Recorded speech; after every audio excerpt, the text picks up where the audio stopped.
Oh, the college is even worse than that because it's always we have a student here who's really funny, so he goes up there and he's just murdering.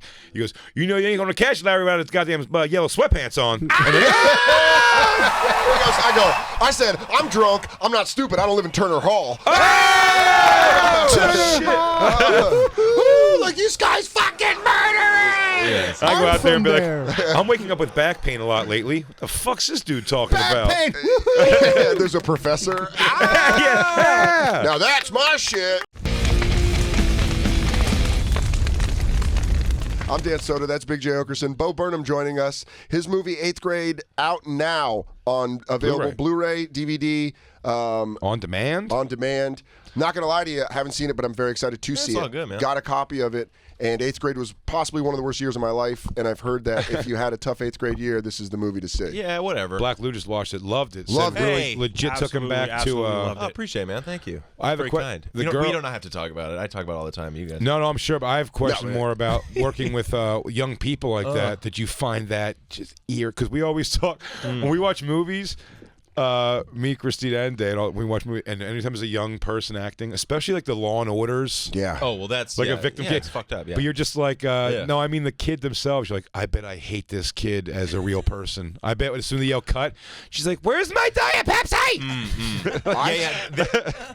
We for the most part got like actual real kids from the middle school that we filmed at. From there's a pool party scene. Half of the kids swim at that pool on weekends, so like they're monsters in their own way, you know, which is that they're actually normal and don't give a fuck about being in a movie because they film themselves all the time. Did they make you ever feel like the thing that would kill me from like a 13-year-old if they were like, this fucking guy takes things too seriously? That would hurt me. Where I'd be like, shut up. No. So you grab a kid. Well, it's like.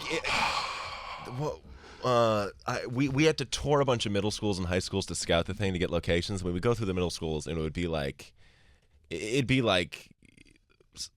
Dennis Rodman in North Korea or something. I mean, it felt like very that, just like people like coming up to me and just like touching my clothes and things. It was all very, very sweet. It was like the Ewoks, like going to the land of the Ewok. And then we stepped into our first high school. A step into it, and I heard, "Hey, Bo Burnham, I'm funny too, you little bitch." Oh, dude, From down the hall, and we were like, "We're in high school." It was like actually incredibly thrilling. Like, and working with the middle schoolers was very fun. Working with the high schoolers was terrifying. like 2018's high schoolers looking, you feel like the biggest fucking. I'm looking at like my like Adidas pumps that I have on. I'm like, I'm the biggest fucking tool in the world. Even what you're describing, I couldn't do it because what all you're doing is you're taking testosterone of those kids and just amplifying it like 2 notches, and they're coming in like, fuck you. I tell you what, though, I remember being young and always afraid of the older kids and like bigger people when I was little. And then I went to the same school. It was kindergarten through 12th grade. Okay, K through 12. I didn't stay the whole time, but I was in it. Yeah, K through 12. I didn't stay the whole time, but I remember when I got to like 8th or 9th grade and you were in the different halls. Yeah. I had to do something in the halls of the younger grades. Yeah. And I went over there and made a concerted effort when a kid walked by. I'd be like, "Move out of the way, jerk off," you know, whatever. Yeah, I said. of and course. he went, "Fuck you, bitch." And he called my bluff immediately, and I was like, well, I can't just hit him in school. He wins. Like a kid 3 grades lower than me. He was like, "Fuck you. What are you talking?" I go, man, he was right. I thought he was going to just cower like you're supposed. Like I would have. So when you went to, how much in the high schools were you? We were there only a few days. Okay. So you were getting out, and you're like, last day among these monsters. Yeah, it was, but it was beautiful because it was like we felt like the story we were telling in there, which is that like high school is terrifying from an outsider from either end. If you're coming from, if you're looking back or looking forward, it's horrifying. And they're so self-possessed now. They just are cooler than they've ever been because of Instagram. They have like hints. Is that what they're it is? just like really, really literate socially in a very quick way that you're not in on, and like. Things are so old so quick for kids now that like the amount of out of touch you are is just exponentially bigger than it would have been like 80s kids relating to 90s kids. It's like 2012's kids relating to now are out of touch. Distant and so moronic. I'm a 2001 and I'm just gone. Yeah, I'm just I out thought there. my daughter she used to have crushes on Vine celebrities. Yeah. And so when her mom will say something about like a new, celebrity crushes Bella has, I go, "What is it, a Vine celebrity?" She goes, "There is no Vine." Or what's the other one? Was the Periscope? Like those things are coming and they're huge. That's another thing. They're huge. Yeah, it's wild. But these kids, these middle school kids, are born 2003. Jesus. 2 years after 9/11. Yeah. And it's in the movie actually, but it's like in the background. There is a banner like of the Twin Towers. It's a thing, and it was a school like 90 minutes north, and it's like, oh, that is a historical event for them. Yeah, that'd be like the way they show like Washington crossing the Delaware, like on a patch on a plate, like and you're crazy. like, "Look at that! That happened." They go, "Those used to be the Twin Towers," and you're like, "Oh man!" I remember what my record was on Madden that year. I did a spot at the Boston Comedy Club the night before. Yeah, I woke up. Yeah, I was a freshman in college, and it's weird to think that these kids are just like that. Wasn't even 2 years. 2003. Well, my daughter was born 2002. Yeah. Huh. Weird. Post 9/11 kids. Yeah, I'm a Reagan baby. What's up? Yeah. Say no to drugs. 8th grade, I'm trying to remember. Christine said it was a fantastic year for her. You had a good 8th grade year? I had a good 8th grade Yeah. year. It was, I'll tell you it was straight South Ola after that. But It 8th was, grade, yeah, but it was. 8th grade was great. I switched schools, so I went to one school for grammar school till 6th grade where I got like bullied and it was just shitty. And then I went to this awesome school for 7th and 8th grade where it was just... It was like an amazing school experience. Yeah. Small classes, the teachers gave a shit. It was like very community driven. That's that makes you feel better about yourself. Yeah. Found my first gay friends. It is incredible too to see how socially progressive the schools are, which I think actually like colors the misery of the kids in just a horrible dose of irony. The fact that like you're walking by a poster that says like support trans rights and you feel like a piece of shit. You know what I mean? Like to feel like for the first time like the administration and the faculty and your parents are constantly looking at you, hoping you're feeling good, and you still feel shitty. It's like they would love to get a fucking swirly or have their head shoved in a locker or would actually ground their pain in something tangible instead of being like, the world is coddling me and I feel empty inside. Why the fuck? They have no structure. You know, they have no structure to... So they don't have anything to rage, no machine to fight against. No, and it's like really bad. I think bullying. I think bullying is part of the fucking terrarium, man. It's part of the. I mean, I remember the kids it's part being of the ecosystem of growing up. I think I was bullied. I was bullied, and I eventually stood up to a bully in my life. Not all of them, but I have done. You have that kind of check off your list. I've bullied and got fucking hurt by the person you know what I mean? Like they hit me first or I lost the fight. You know what I mean? Like it was all part of like learning a thing. And then I knew I didn't bully people after that. Yeah, but it's like the bullying exists. It's just completely abstract. Someone said of like, I got my head shoved in a locker. It's like someone made a fake Instagram account of me and said I'm a neocon. It's like, wait, what? Like you're in 7th grade. Like you shouldn't that's not the way you should have to process things. So that's it's a grad school prank. But it really is. And I was talking to kids because like it's incredible how much these kids are thinking about politics and just have to, and they like lose friendships over their political allegiances. But you're in fucking 8th grade. I mean, in 8th grade was I being like, you're a Dukakis kid? Like, fuck off. Like, what are we talking about? That's so funny. I can't believe that. I go, you Bob Dole loving motherfucker. And what are you doing? I did like a little round table with the kids and talking to them. And like this like 12-year-old kid's going like, do you know what happened in Iran? And I'm like, no. Like,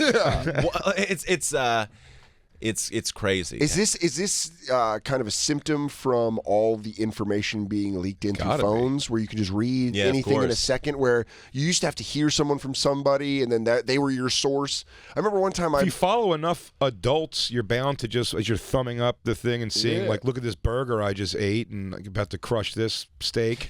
There's eventually going to be like a news story, and you see fire and troops. You click it and you read the thing. You know what I mean? Yeah, exactly. And it's also just like the whatever like democratization of information, all this shit, which is like we all thought was like super cool that everyone is a voice, but now we have no way to discern which voice is important, where the hierarchy of like value or meaning is, and it literally is like perfectly demonstrated in what a feed is. You scroll through your feed as you're a kid, you will see in no particular order your mother, your friends, the president of the United States, Chick-fil-A. You know what I mean? It's just like they're all being presented with the same amount of space. A lot of chicks in yoga pants taking a picture in front of a mirror. Yeah. And it's a lot to process. And for kids at the end of the night to have to choose between like the back of your eyelids or everything in the history of the world. Crazy. It's like you go crazy. I couldn't imagine. I go crazy with that. I started pissing sitting down so I could be on my phone like 18 months ago, and I was like, something's wrong. Yeah. You know, like this is, and then it was just more comfortable. Do you think cell phones are going to be? Do you think cell phones are going to be kind of like the new cigarettes, where like 20 years from now, people are going to be like, you got to stay off cell phones. You're going to get cancer. Well, yeah, and I always said like it's going to be like smoking, and we're gonna. The equivalent of my doctor used to smoke will be like my shrink had a Twitter. Like it'll be so. And you'll go, your shrink had a Twitter. Yeah. How you were being he was a troll. No, he was like a Reddit troll by someone that's like. Do you think that information intake has affected the curriculum for kids? Do you think is it harder? Is it a little deeper? Does it move faster? You think school? Yeah, that's interesting. Well, the teachers have decided like they can't ban phones. They just can't because it's just not tenable. Remember that started. They have to. It's like dancing in Kansas. You hear that, John Lithgow? If you had a beeper and your mom had to come get it, they would take it. They would isolate it. Yeah, I got they a just cell can't. phone. Yeah, I got a cell phone when I was 18. It was my mom's work phone. Yeah, and she's like, "You're driving. Like, here you go." And it's funny, in punishment to take my daughter's cell phone away at 16 years old. One of the big things, also with they scare the shit out of you in the world that something terrible can happen. That you need her to have her phone. She has to be kind of tethered to it. Yeah. So we can get a hold of her.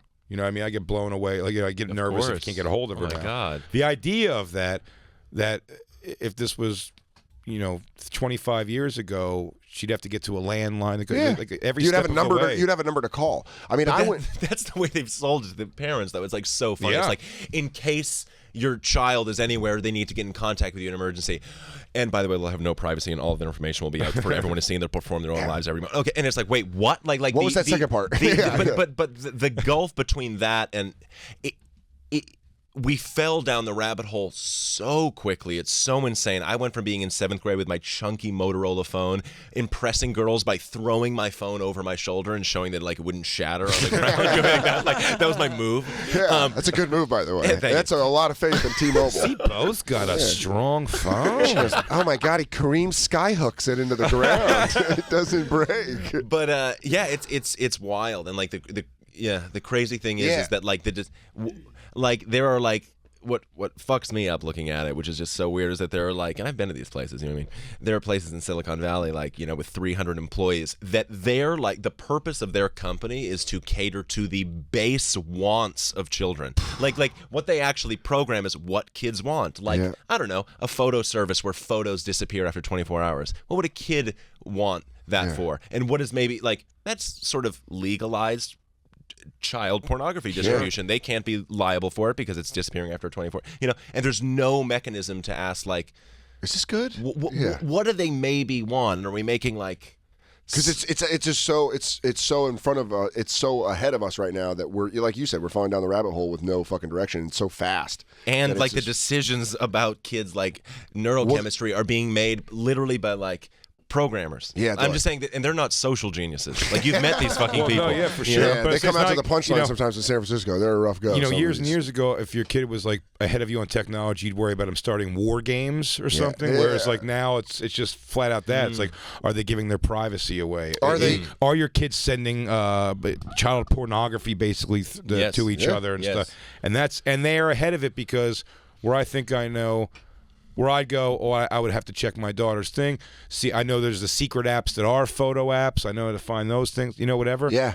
But I don't. She definitely knows 12 more things that I'm unaware. It's always a step ahead. I don't know how to check if she has more than one Twitter or Instagram. You can't even use it. You don't even know what the names of the things are. Yeah. Like you have to be literate in this whole thing to even understand the dangers, which is so strange. Like, so it's let's go analog, dude. Let's shut it all down. I know, and it's so funny because that's what people say. Like, people always say to me, like, there's going to be a generation that unplugs. I'm like, yeah, some things are cyclical, like, for sure, but sometimes like a car shows up and there's fucking no more horses. Like that. That's just what happens. Yeah. Like, so that's a good point. Things just change, and especially like, you want to think this is cyclical and like a generation will unplug. Watch a fucking 3-year-old with an iPad. It's crazy. You'll see that like these things are designed to appeal to us before we can fucking think. That's what I said. I had a bit about that I did on Conan about just watching a little kid with a fucking iPad. It's one of the most terrifying things in the world because they focus in. My ex-wife has and they know how to use it. It's mind-blowing. My ex-wife has a new baby, so it's my daughter's sister.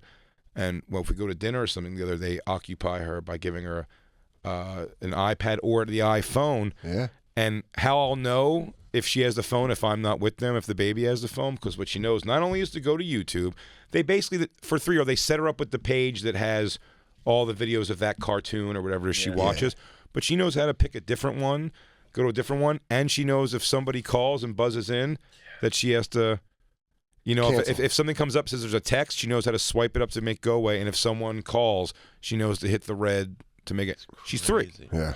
Yeah, that's navigating the nuts. interface of YouTube is insane. This is the image that and multiple people have said this to me. I know other people with young kids who have done the exact same thing. My nephew watches videos of there's videos of which is so demented that these people make these videos of parents that film their kids playing with toys. And it's all about like Jeff's toys or whatever. And like unwrapping boxes. Yeah. So what happens is now my sister will be like, with her kid and he'll start playing with toys and be like, Mom, tell them about thinking there's an audience there, to talking to her, going, tell them about tell them to subscribe, or tell them about, and multiple people I've said have said that their kids watch these videos and like they think they're in the Truman Show. Exactly. And that is a real sort of like depersonalization or whatever. Like that's like a real thing that can happen to people. Sure. And I'm not saying, but like it sounds like a goofy thing. You know what I mean? That but that's like a weird meta strange prison type of living, which I think is what kids suffer from now, which is they don't just live their life, they also hover over themselves and watch themselves live their life. They don't just approach moments. Before they even have a moment, they're wondering what that moment will be, how it'll be looked back on, how people react to how they look back. It's the most on the nose example of that is every concert.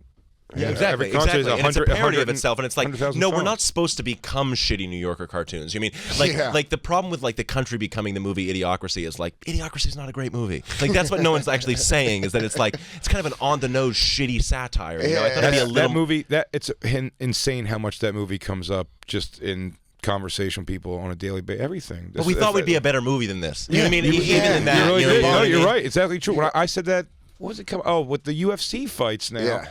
When the UFC, when Michael Buffer is announcing, for the main event, he goes, "We are here at the MGM Grand, brought to you by, mojitos. When you're having a rough summer, make sure you drink a Mojito brand mojitos." Yeah. Fighting out of the red corner. It's gonna get real dark, dude. Metro PCS. Your cancer diagnosis is in. Brought to you by Pepto-Bismol. You've got prostate cancer. I know we have to get Bo out of here. Again, the movie 8th Grade out now, available on Blu-ray and digital platforms on demand. Dude, so great to see you. I'm so proud of you, man. Appreciate it. For what that's worth, and I man. will say, truthfully, Jay, I do remember how kind you were to me at that time. I remember more than anybody. I specifically say, when people say who was a comedian that was very nice to you when you were young, it was you. You were so kind to me. I'd never forget that. yeah. Now you just gotta make a movie. You gotta make a movie called 41. We'll be right back, everybody. It's the Bonfire. That was so cool to talk to Bo. It was a bum out talk though. Just like, we're old, the young are the future, and they're crazy. They're crazy. The young is into technology. They're robots. They don't like you. I don't know if I look at this generation and go, they're going to fix everything. Yeah, not at all. Well, you got to let one go. Maybe they're kids. One generation has to be let go. Yeah, one generation's going to suck, and then the next one's going to be like, we got to fucking clean this shit up. Isabella's children are going to turn it all around? Yes, your grandchildren. That's what I'm saying. She's just swiping left and right. Bloop, bloop, bloop.